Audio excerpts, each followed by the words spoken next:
অসাধারণ ভাষার যে খেলা, যেটার মাধ্যমে উনি বাঙালিদেরকে বুঝালেন স্বাধীনতার সংগ্রামের জন্য প্রস্তুত হও, ঘরে ঘরে দুর্গ করে তোলো, যার যা কিছু আছে তাই নিয়ে।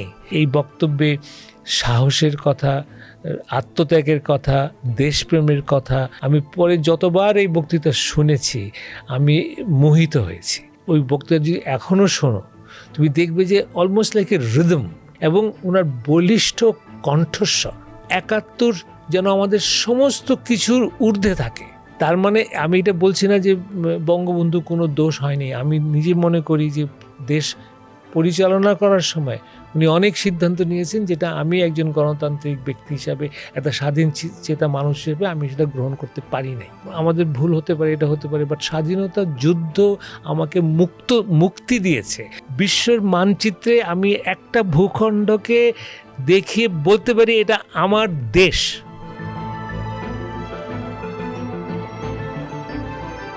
৭ই মার্চ ১৯৭১, ৫৫ বছর আগে শেখ মুজিবের সেই অগ্নিঝরা ভাষণ দিয়েছিলেন আজকে রেসকোর্স ময়দানে, রমনায়।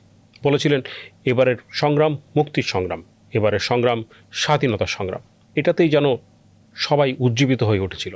সেদিনের সেই ভাষণে নিজে উপস্থিত তো ছিলেনই, এটার সংগঠনের কাজেও ইনভলভ ছিলেন ডেইলি স্টারের সম্পাদক মাহফুজ আনাম। আজকে তার সাথে আলাপ করব কিভাবে সেই ভাষণটা আমাদের সবাইকে সাহসী হয়ে ওঠার প্রেরণা জুগিয়েছিল। আপনাকে স্বাগত। আপনার লেখায় আপনি বলেছেন যে কিভাবে বিভিন্ন ছাত্র সংগঠনগুলো এতে ইনভলভ ছিল, সেই কথায় পরে আসছি।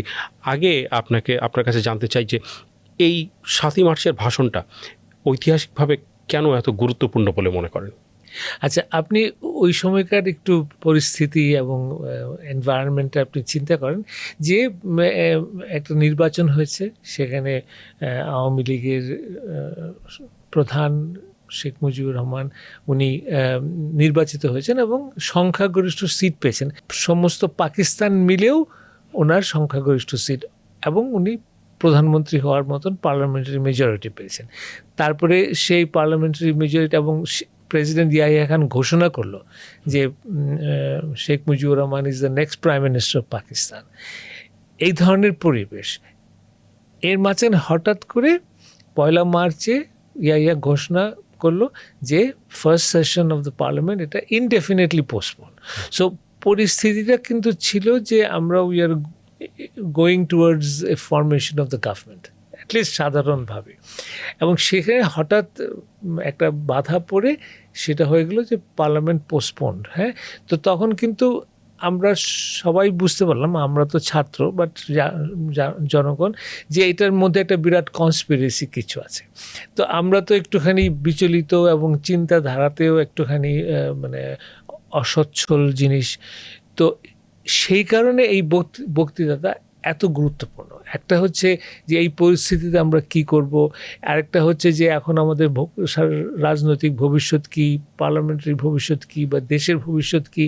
তো এই ধরনের একটা জায়গায় এসে, এবং আমরা কিন্তু সবাই ধরেন ছাত্র, আমরা পেশাদার যারা আছেন, রাজনীতিবিদ যারা, তারা সবাই কিন্তু বুঝে গেলেন যে এটা একটা বিরাট কনস্পিরেসি, এবং এটা আমাদের মানে প্রথম হলো যে বঙ্গবন্ধুর এই প্রাইম মিনিস্টার হওয়ার সম্ভাবনা কতটুকু, দ্বিতীয় হলো যে এটাকে আমাদের আসলেও বাঙালিদের অস্তিত্বের বিরুদ্ধে কিছু, আমাদের ভবিষ্যৎকে টোটালি ধ্বংস করার মধ্যে কিছু। তো এই পুরো ব্যাপারে এটা খুব তীক্ষ্ণ, খুব সুস্পষ্ট, খুবই স্পষ্টভাবে বলা, খুবই সুচিন্তিত এমন একটা পরিকল্পনার একটা উপস্থাপন করা, যেখানে আমরা দেখতে পাচ্ছি কিভাবে সামনে যাব। এই কারণে এই বক্তৃতাটা এত গুরুত্বপূর্ণ। ওখানে উনি অনেক কিছু বলছেন, আমাদের উপরে নিষ্পেষণের কথা বলছেন, বাঙালিদের বিরুদ্ধে এত বছরের অপশাসনের কথা বলছেন, এবং তারপরে উনি বললেন এবারের সংগ্রাম মুক্তির সংগ্রাম, এবারের সংগ্রাম স্বাধীনতার সংগ্রাম। তো আমরা যারা বাঙালি, আমরা কিন্তু ঠিকই বুঝতে পারলাম যে উনি স্বাধীনতার ডাক দিলেন। আর যারা ধরেন পাকিস্তানি শত্রু, তারা শুনলো বাট ওনাকে অ্যাকিউজ করতে পারছে না যে তুমি তো স্বাধীনতা ঘোষণা করে দিলে, অর্থাৎ এখন তুমি একটা দেশদ্রোহী, তুমি একটা সেসেশনিস্ট, তুমি সেডিশনের তুমি দায়ী। তো আমি মনে করি একদিকে বক্তৃতার গুরুত্বপূর্ণ, আরেকটা হচ্ছে যে এটা অসাধারণ ভাষার যে খেলা, যেটার মাধ্যমে উনি বাঙালিদেরকে বুঝালেন স্বাধীনতার সংগ্রামের জন্য প্রস্তুত হও, ঘরে ঘরে দুর্গ করে তোলো, যার যা কিছু আছে তাই নিয়ে। তো সত্যিকার অর্থে তুমি দেশ স্বাধীন করার জন্য যদি ধরে নাও এটা স্বাধীনতার ঘোষণা, তাহলে উনি কি বলতেন? উনি তো এইটাই বলতেন যে যার যা আছে নিয়ে প্রস্তুত হও, দেশের স্বাধীনতার দিকে যাও, খুব স্পষ্টভাবে বলতে তো এইটাই হতো। তো উনি তো ওইটাই বললেন, কিন্তু ইয়েট এটাকে স্বাধীনতার ঘোষণা বলে অ্যাটলিস্ট পাকিস্তানি স্বৈরা শাসক তাকে কিন্তু অ্যাকিউজ করতে পারত না। এবং উনি যদি সত্যি সত্যি স্বাধীনতা ঘোষণা করতেন ওইভাবে, তাহলে তো আন্তর্জাতিক আইনের ক্ষেত্রে উনি তো ইজিলি বলা যাবে দেশদ্রোহী, এবং পাকিস্তান সরকার যদি তার উপরে ওরকম আক্রমণ করত, তাহলে তো অ্যাটলিস্ট ইন্টারন্যাশনাল লতে তো বোঝা মানে থাকতো যে উনি তো স্বাধীনতা ঘোষণা করেন নাই, is just asking for his own rights of his own people. তো এই যে ব্যালেন্সটা আমার কাছে খুবই খুবই মানে কি বলবো, একটা ম্যাগনিফিসেন্ট কি বলবেন অরিটোরিক্যাল স্কিল বলে আমার মনে হয়। আপনার লেখায় আপনি বলেছেন যে সেই সময় শুধুমাত্র যে আওয়ামী লীগের লোকজন ছিল তাই না, অন্যান্য ছাত্র সংগঠনগুলো তাতে ইনভলভ ছিল, এবং এপসু থেকে আপনিও তখন তার মধ্যে জড়িত ছিলেন। সেই অভিজ্ঞতা কেমন ছিল? আপনারা কি করেছিলেন? বক্তৃতাতে উনি বলেছিলেন যে উনি আমার কথা শুনলেন না, উনি শুনলেন ভুট্টো সাহেবের কথা। ওই লারকানার সেই কথাই কি উনি মিন করছিলেন? অবশ্যই ঘটনাটা এইভাবে তুমি চিন্তা করো যে নির্বাচনের পরে ইয়াহিয়া ঘোষণা করে দিল শেখ মুজিব পরবর্তী প্রধানমন্ত্রী। তো জিনিসটা খুব স্পষ্ট, পার্লামেন্ট বসবে, মেজরিটি পার্টি তার ওত নেবে। তো ওই সময় জুলফিকার আলী ভুট্টো, সে আবার পশ্চিম পাকিস্তানে সে সবচেয়ে বেশি সিট পেয়েছে, বাট আওয়ামী লীগের চাইতে অনেক কম। তো কিন্তু ভুট্টোর যে ব্যক্তিত্ব পরবর্তীকালে দেখা যায়, তার অ্যারোগেন্স, তার নিজের সম্বন্ধে ধারণা, he is the best leader in the world, এই ধরনের একটা ভাব, তো সে কিন্তু এটা গ্রহণ করতে পারছিল না যে মুজিবুর রহমান প্রধানমন্ত্রী হবে আমি থাকতে। তো সে তখন ইয়াহিয়াকে একটা দাওয়াত দিল তার বাড়িতে, লারকানাতে, সিন্ধ প্রভিন্সে তার যে পৈতৃক সম্পত্তি, ভাডেরা বলে আর কি, যে জমিদারের বাড়ি। তো সেখানে তাকে 4 দিনের একটা দাওয়াত দিয়ে নিয়ে গেল, এবং সেখানেই সে ছিল 4 দিন।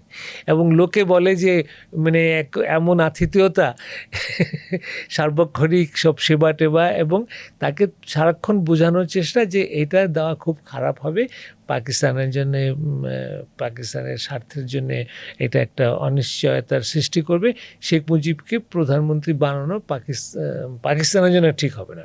তো সামহাউ যে ইয়াহিয়া প্রথমে ঘোষণা দিল যে শেখ মুজিবুর রহমান পরবর্তী প্রধানমন্ত্রী, সেই তখন বেঁকে বসলো যে হয়তো বা কী আছে আল্লাহ জানে। আর উনি তো একটু কনফিউজ লোক ছিলেন। ইয়াহিয়া ওয়াজ মানে president of Pakistan, but as পরবর্তীকালে আমরা দেখেছি যে ওনার কিছু চারিত্রিক দুর্বলতার কারণে উনি ঠিকভাবে দেশ পরিচালনা হতে পারেন নাই। সো ভুট্টো ওনাকে কনভিন্স করতে পেরেছিল যে এটা ঠিক হবে না, তাই উনি প্রথম পদক্ষেপ হিসাবে পার্লামেন্টটা উনি বসতেই দিলেন না। সো ওই কথা তো আমরা বুঝতে পারলাম। এর আগে হয়তো ধরেন বিশেষ করে নির্বাচনের পরে শেখ মুজিব যদিও আওয়ামী লীগের নেতা, ওনার ছাত্র সংগঠন ছাত্রলীগ, অন্যান্য ছাত্র সংগঠন কিন্তু আস্তে আস্তে একত্রীভূত হওয়া শুরু করেছিল। এবং বিশেষ করে আপনার এটা আমি বলতে চাই যে প্রথম 1 মার্চ তো এটা হলো, 2 তারিখে, মার্চের 2 তারিখে আরেকটা হলো যে সর্বদলীয় ছাত্র সংগ্রাম পরিষদ বলে একটা ইউনিফাইড প্ল্যাটফর্ম স্থাপন হলো। এবং তার ইয়েতে ওই 2রা মার্চ ঢাকা বিশ্ববিদ্যালয়ের আর্টস ফ্যাকাল্টিতে একটা সর্বদলীয় ছাত্র সংগ্রাম পরিষদের ডাকে একটা মিটিং হলো। তো সেই মিটিংয়ে আমরা স্পষ্ট মনে আছে যে অসম আব্দুর রব, তখন উনি বোধহয় ডাকসুর ভিপি, উনি স্বাধীন বাংলাদেশের পতাকা নিয়ে দাঁড়িয়ে আছেন। আমার কাছে চোখে এটা দৃশ্যটা একদম স্পষ্ট। আমি মনে করি এটা অসাধারণ একটা সাহসের ব্যাপার আমি সবাই মিলে স্বাধীনতা চাচ্ছি, বাট আমি একজন ব্যক্তি স্বাধীনতার পতাকা ধরলাম, তো সরকারের চোখে তো সত্যি সত্যি আমি তো তখন একটা দেশদ্রোহী। দেশদ্রোহীর চরম পতাকা তুমি তুলেছ, তো সে তো নিল। এবং আমি মনে করি তখন থেকেই অসম আব্দুর রবের প্রতি আমার একটা অসাধারণ একটা শ্রদ্ধা, তার সাহসিকতার একটা মানে অবস্থান আমার মনে আসলো। এবং পরবর্তীকালেও দেখেছি যে সেটা অসাধারণ সাহসিক একটা ছাত্র নেতা। পরবর্তীকালে রাজনীতিতে উনি করেছেন অন্য কথা। তো 2রা মার্চ এইটা, তার পরবর্তীকালে একটা ইউনাইটেড স্টুডেন্ট ফ্রন্ট বলতে পারো, এবং সেখানে যারা যেসব ছেলে মেয়েরা ছাত্র রাজনীতি করেও নাই তাদেরও একটা অনুপ্রবেশ, এবং দেশজোড়া এটা, যে এখানে আওয়ামী লীগ এবং ন্যাপ বা কমিউনিস্ট পার্টি এরা যাই থাকুক না কেন, স্বাধীনতার ক্ষেত্রে এবং যখন দেশটা ওদিকেই যাচ্ছে তখন কিন্তু দেয়ার ওয়াজ এ হিউজ ইউনিফাইং একটা ফেনোমেনন। এবং 7ই মার্চের বক্তৃতা তার সেই পরিপ্রেক্ষিতেও খুব গুরুত্বপূর্ণ, যে একটা জনগণের একটা ঐক্যের ভাবটা কিন্তু খুব সুন্দরভাবে এই বক্তৃতায় প্রকাশিত হয়েছে।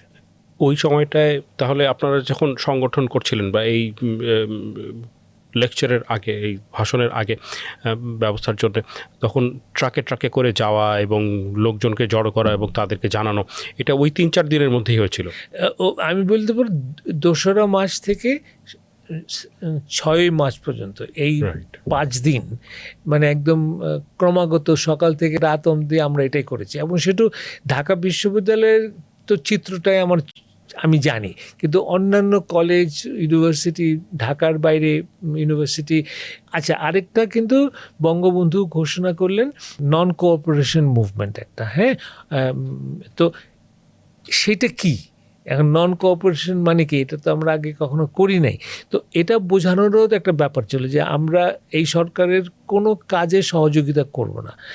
আমরা মানে স্কুল কলেজ তো না, অফিসে, সরকারি অফিসে বাঙালি সরকারি অফিসাররা অফিস করবে না, ব্যাংকে যাবে না, শুধু ওরা বলা আছে যে মাসের শেষে মাইনাটা তাদের পৌঁছাতে হবে। কোনো কাজ, কোনো সরকারের সঙ্গে কোনো কোঅপারেশন আমরা করব না, এই যে একটা ডিক্লারেশন যে নন কোঅপারেশন মুভমেন্ট, এবং এটা তো ঐতিহাসিকভাবে একটা অসাধারণ সাফল্য। সত্যিকার অর্থে আমি ওই দিনগুলো তো আমার চোখে ভাসে, যে ইম্যাজিন করো যে পাকিস্তান সরকারের সঙ্গে বাংলাদেশের কোনো সরকারি কর্মচারী কোনো ধরনের সহযোগিতা করছেন না, এবং এটা কার কথায়, একজন ব্যক্তি যে ক্ষমতায় নেই,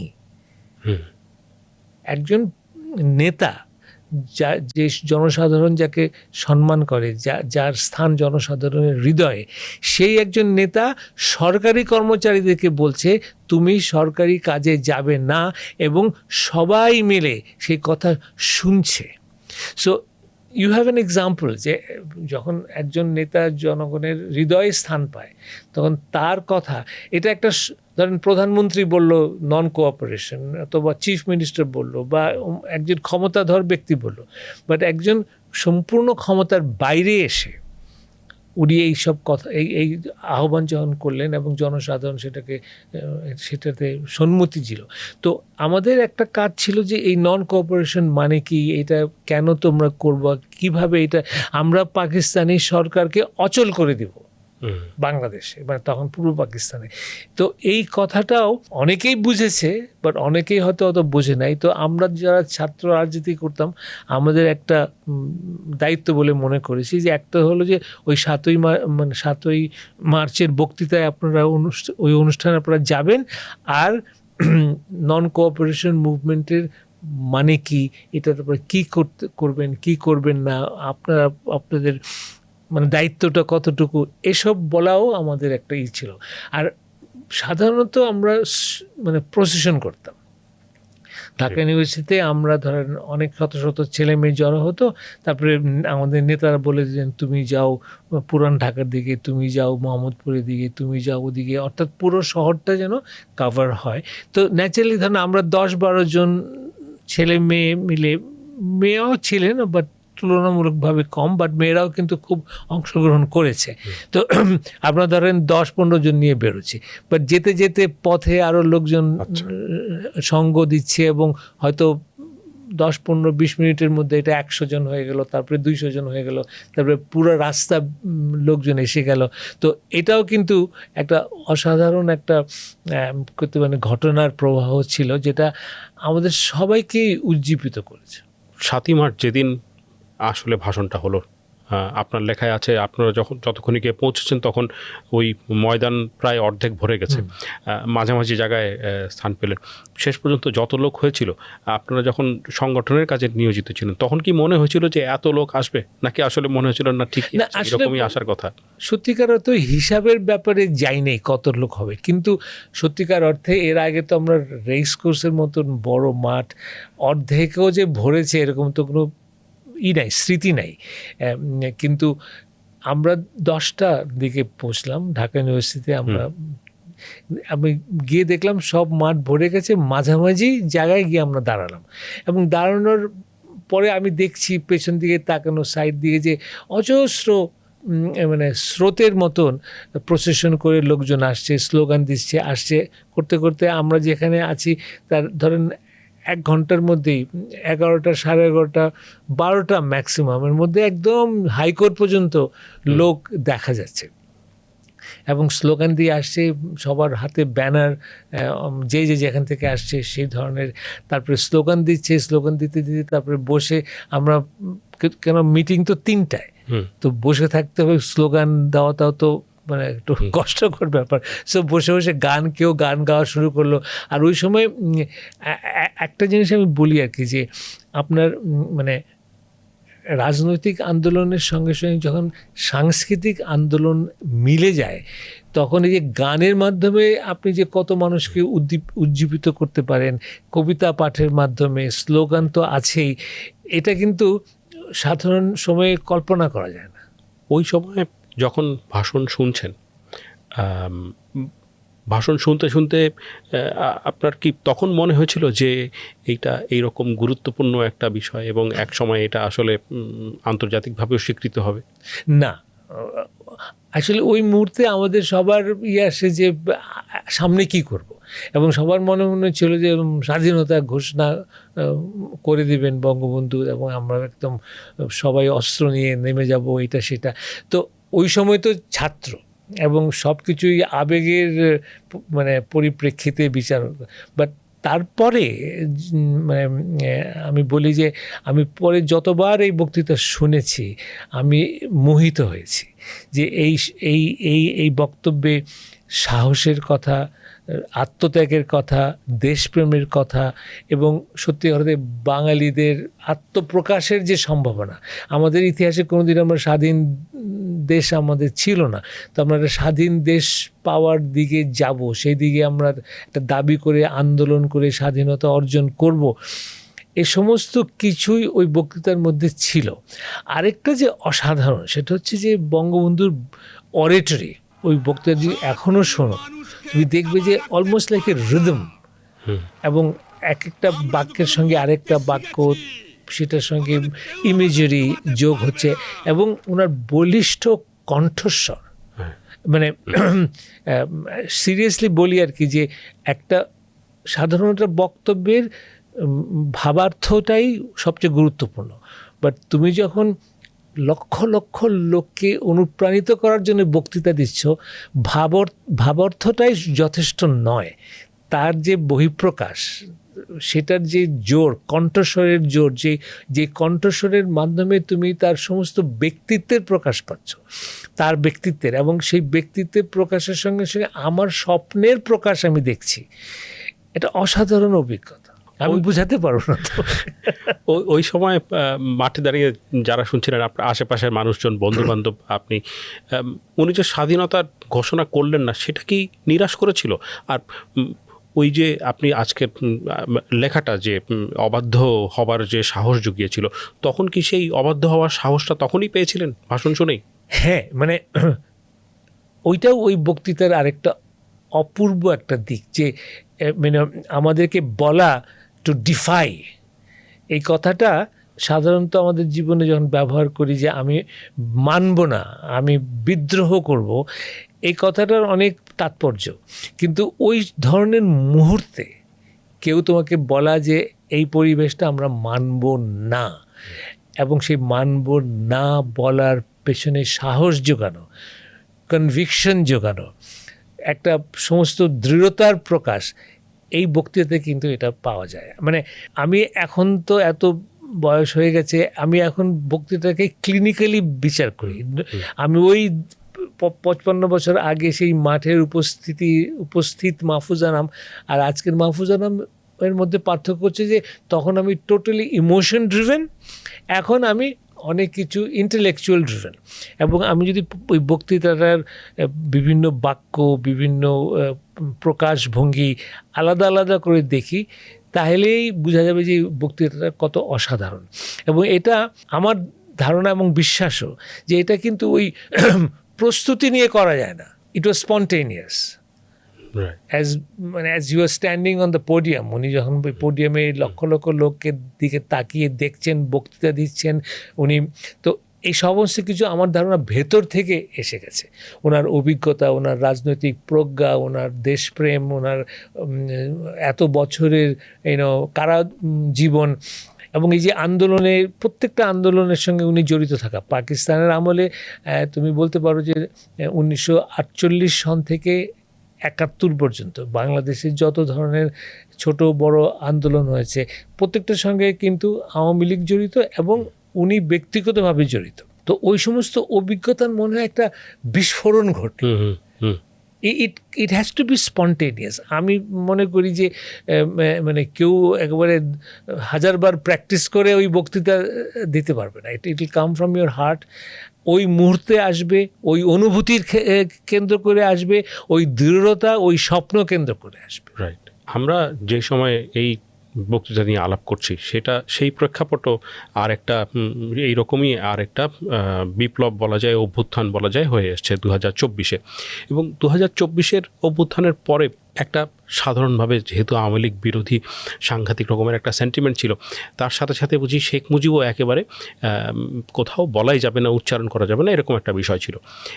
এই নতুন প্রজন্মে যারা এই অভ্যুত্থানে ছিল এবং যারা এখন এইটার কথা শুনবে বা চেষ্টা করবে জানার, তাদের জন্য আপনার মেসেজ কি হবে? কোন জিনিসটা আসলে বোঝা দরকার বা দেখা দরকার, বিশেষ করে 24-এর প্রেক্ষাপটে? আমি শুধু বলতে চাই যে স্বাধীনতা সংগ্রাম, মুক্তিযুদ্ধ, এটা একেবারে ভিন্ন ব্যাপার। এর আগে আমার স্বাধীন দেশ ছিল না। আমি একটা গল্প বলি যে আমি যখন ইউনেস্কোতে পরবর্তী চাকরি করে প্যারিসে যাই, তো সেখানে আমার অনেক প্যালেস্টিনিয়ান বন্ধু হয়েছিল।